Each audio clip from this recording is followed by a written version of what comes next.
I sometimes like to do, a little audible here because I watched, as everyone just did, that highlight package of the Jets from last season. And there is that reminder that in that season opener, they should have won that game Yeah. against a really good Bills team. So you're right about, and now Sam probably gets mono, even if they already, even if they win that game, I don't think it changes the fact that he had mono. But it is interesting to think of how differently we would look at the New York Jets. Now we look at them very much as a rebuilding operation. Adam Gase was saying today that he does feel much better about the receiver position than he had, say, 2 weeks ago. And that is because Denzel Mims is very much on his way back. I don't know exactly what that means for this week and for Sunday's opener in Orchard Park. He hasn't run a route. He never ran a route during training camp because of the hamstring.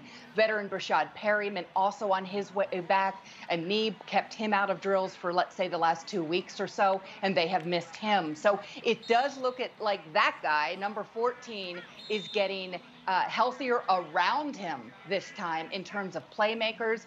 And Adam Gase also mentioned, Andrew, as you would expect he would, the running backs. I have to believe that Le'Veon Bell and Frank Gore and the rookie LaMichael Pirine, when he's ready, that they are all a part of this passing game and a big part of the offense. And two other players that are absolutely vital for Sam Darnold, his best receiver so far, and that's been Jamison Crowder, and his tight end Chris Herndon, with whom 2 years ago he had wonderful chemistry, and they're going to try to recapture that in 2020. Absolutely. Chris Herndon, one of those tight ends, I'm not just talking fantasy here, that probably deserves a little more attention.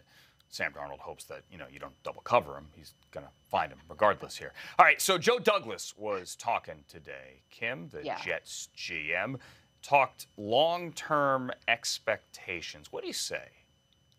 I think you'll like this, Andrew, because I just told you about Adam Gase. Hard to envision what our whole team's going to look like. That's a head coach talking. Meanwhile, Joe Douglas talked at length about the idea that he is now able to see the vision for his football team as we move forward. Little bit of a different take there. The head coach wants to win on Sunday. Not that the GM doesn't, but the GM also part of a building operation there for the New York Jets. I did think it was very interesting that it was Joe Douglas, not a player, not Adam Gase, who said that they have a team of guys looking to prove a lot of people wrong. He went on to say that our guys see the things that are written about them and said about them, and the idea that not much is expected of this New York Jets team. One area where I think both head coach and GM are very pleased, though, Andrew, the offensive line. That was a pet project of Joe Douglas, a former offensive lineman himself. They feel very good about where they are, and a big part of that is the really big rookie, Mekhi Becton. He's been everything they want. I get choked up talking about him. He's been so good.